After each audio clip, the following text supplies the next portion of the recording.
देखो, हमारे पुराणों में through medium of stories and similes many things have been said. कई बार लोग उसको बिल्कुल लिटरली ले लेते हो. जैसे प्रलय का वर्णन आता है. एक बार नारद जी ने विष्णु से पूछा कि भगवान, ये प्रलय क्या होती है, कैसे होती है, कब होती है? थोड़ा मुझे प्रलय के विषय में जानना है. तो विष्णु कहते, अच्छा, तुम्हें हम ज्ञान कराएंगे, पर जरा ये एक लोटा तो पकड़ो. और वो ऐसे हाथ बढ़ाते हैं और इधर नारद जी लोटा पकड़ते हैं और वो कहते हैं, अच्छा चलो, ये सामने नदी है ना, चलो चलो जाके स्नान करते हैं. तो वो लोटा लेके नदी तक जाते हैं. नदी में वो डुबकी लगाते हैं और सारा दृश्य बदल गया. नारद अपने आप को एक बड़े अजीब से स्थान में पाते हैं और वो तिलक और उनकी वीणा वो है ही नहीं. वो तो साधारण धोती पहनी है, ऊपर खुला बदन है और एक जंगल है और उस जंगल में वो चले जा रहे हैं. जंगल में बड़ी बड़ी आवाज़ें जीव जंतुओं की आ रही हैं. दूर कहीं शेर चिंगाड़ रहा है, इधर कहीं से लग रहा है कि हाथी की धम धम चलने की आवाज़ आ रही है. तो वो नारद कभी इधर देखते हैं, कभी उधर देखते हैं, और ऊपर देखते तो ऊपर से वो एक अजगर सांप लटकता हुआ आ रहा है. तुरंत भागते हैं. आगे कुछ हिरण हैं, वो खेल रहे हैं. फिर वहाँ से आगे जाते हैं, बड़ा सुंदर सरोवर दिखता है. और फिर भूख सी लग रही है. सामने एक कुटिया देखी, गए अंदर और कुटिया में आवाज़ दी, कोई है, कोई है, मुझे बड़ी भूख लगी है, कुछ खाने को दे दीजिए. एक बड़ी सुंदर लड़की बाहर आई. वो कहती है, अच्छा आप भोजन खाएंगे, मैं खिलाती हूँ, आप मुँह हाथ धो लो. वो मुँह हाथ धोए, उसने बैठाया, थाली लगाई. नारद जी ने छक के भोजन खाया. वो इतनी सुंदर लड़की, उसको आते जाते में देखे तो मन में चाह आती है कि ये अगर मेरी हो जाए तो मेरे जीवन में सारा सूनापन चला जाए. और बिल्कुल मुँह से निकल भी गया, देवी क्या तुम विवाहित हो? तो वो शर्माई, बोली नहीं. तुम्हारी कहीं बात हो रखी है? बोली नहीं. तो क्या तुम मुझसे विवाह करोगी? कहती, ये तो मेरे पिताजी से पूछो, मैं नहीं उत्तर दे सकती.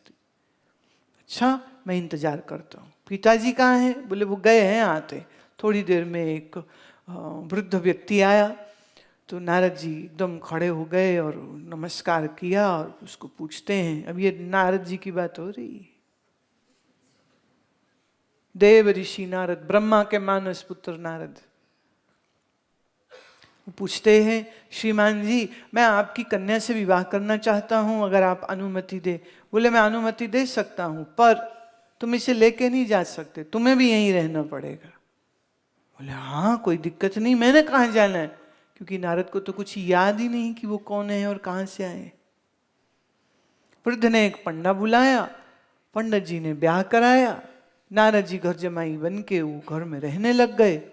फिर समय बाद एक पुत्र हुआ, फिर एक समय बाद दूसरा पुत्र हुआ.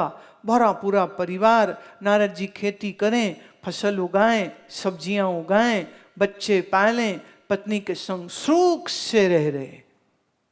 कई वर्ष बीत गए. फिर आए सावन के दिन, तो बड़े बादल गड़गड़ा रहे थे और खूब बारिश बारिश बारिश. इतनी बारिश हुई, नदी चढ़ गई, बाढ़ आ गई. बाढ़ का पानी घर में घुस गया, सब छत पे चढ़ गए. वृद्ध पिता की तो मृत्यु हो गई थी, पर नारद पत्नी और बच्चे लेके छत पे चढ़ गए और पानी है कि बढ़ रहा है, बड़ी बड़ी लहरें आ रही. इतने में एक जोर से लहर आई और बच्चा खिसक गया पानी में. और पत्नी ने कहा पकड़ो, पुत्र गया. वो पुत्र को पकड़ने के लिए गई तो दूसरा छूट गया. इतने में पत्नी भी खिसक गई. अब नारद जी पत्नी बचाएं, पुत्र बचाएं, छोटे को बचाएं, बड़े को बचाएं.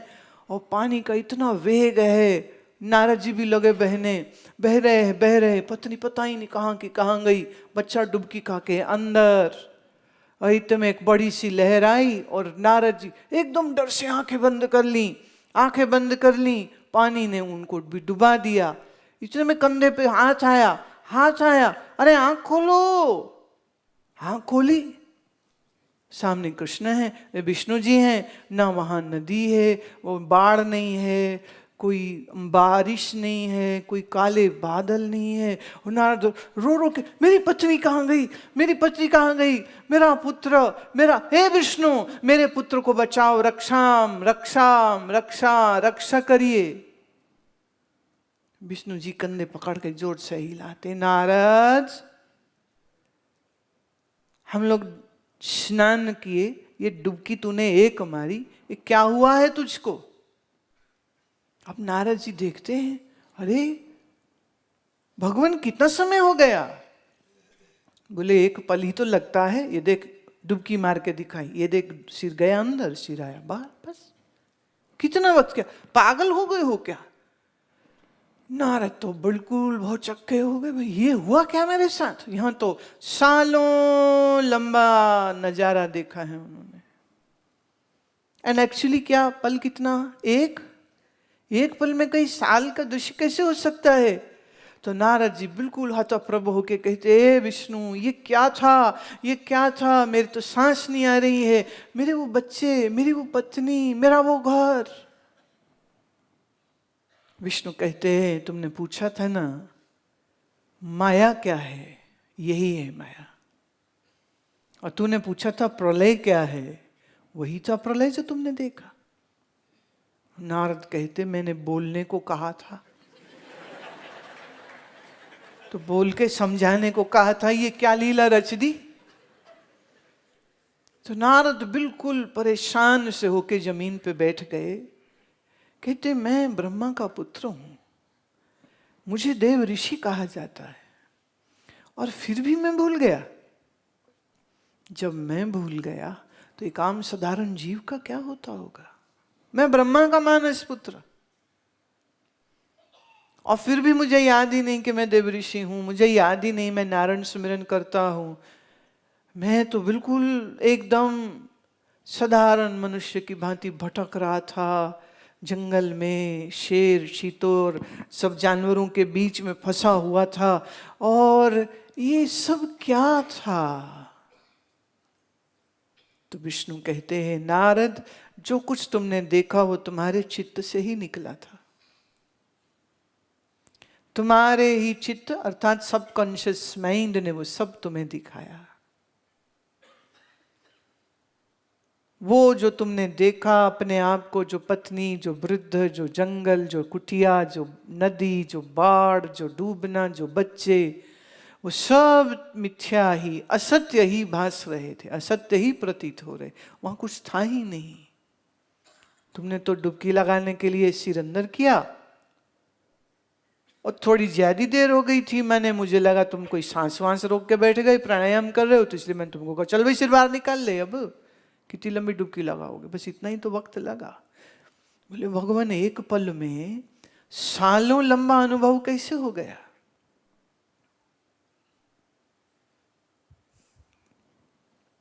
तो विष्णु कहते हैं, जिसको तुम लंबा समय कह रहे हो या जिसको तुम एक पल कह रहे हो, वह सब तुम्हारे मन की ही तो कल्पना है। अब मन के रचाए हुए जगत को सत्य मान के उसमें जीव फंस जाता है। याद रहे नारद के विष्णु पास ही थे, तो भी नारद इस माया के, इस चित्त के सारे खेल में फंस के भूल गए ना, खुद को भी भूल गए, विष्णु को भी भूल गए, मैं देव ऋषि हूं ये भी भूल गए, सब भूल गए। क्यों? कारण अज्ञान ने मन पर अपना अंधेरा फैला दिया था।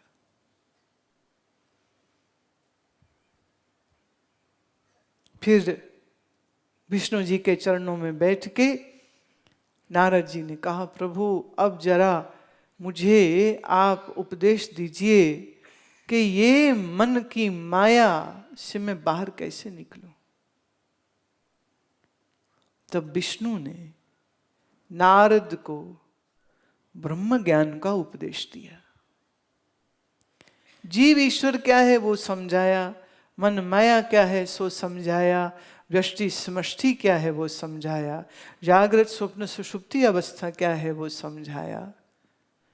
जागृत के काल में तुम्हारा स्थूल शरीर, तुम्हारा अंतःकरण और 10 इंद्रियां कार्य करती हैं और बाहर शब्द स्पर्श रूप रस गंध प्रपंच जितना है वो दिखता है। स्वप्न में स्थूल जगत सारा खत्म हो जाता है, लेकिन सूक्ष्म अंदर मन का बनाया जगत फिर जीव उसको देखता है। और सुषुप्ति में सूक्ष्म जगत भी नहीं रह जाता है, कह सकते हैं एक प्रलय हो जाती है और सिर्फ अंधकार बचता है। लेकिन उस अंधकार में भी मैं सुख से सोया ये अनुभूति करने वाला कौन था? तभी उसको, उसी जीव को इसमें प्राज्ञ बोलते हैं, प्रज्ञ बोलते हैं। कौन जानता है कि सुषुप्ति में सुख था? मन नहीं था, बुद्धि नहीं था, फिर भी कैसे जाना? तो ये जो जानने वाला है वो इस गहरी नींद से अलग है, तभी तो उसको जान रहा है।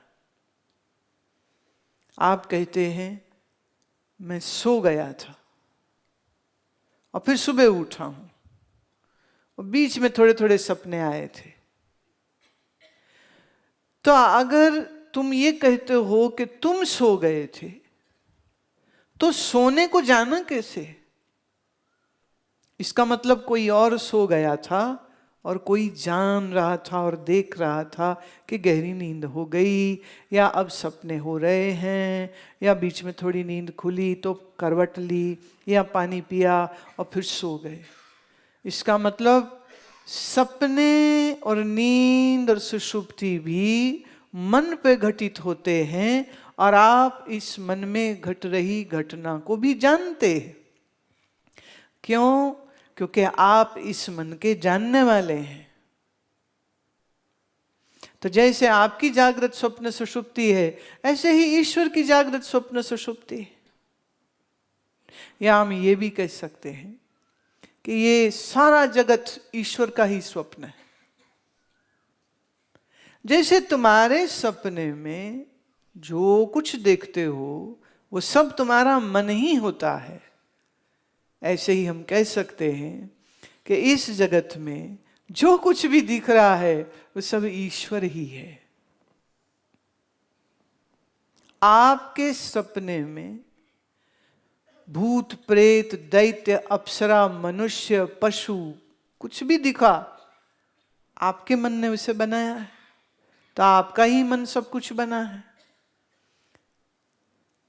जैसे स्वप्न सृष्टि स्वप्न लेने वाले से जुदा नहीं, ऐसे ही ये जगत ईश्वर का स्वप्न है।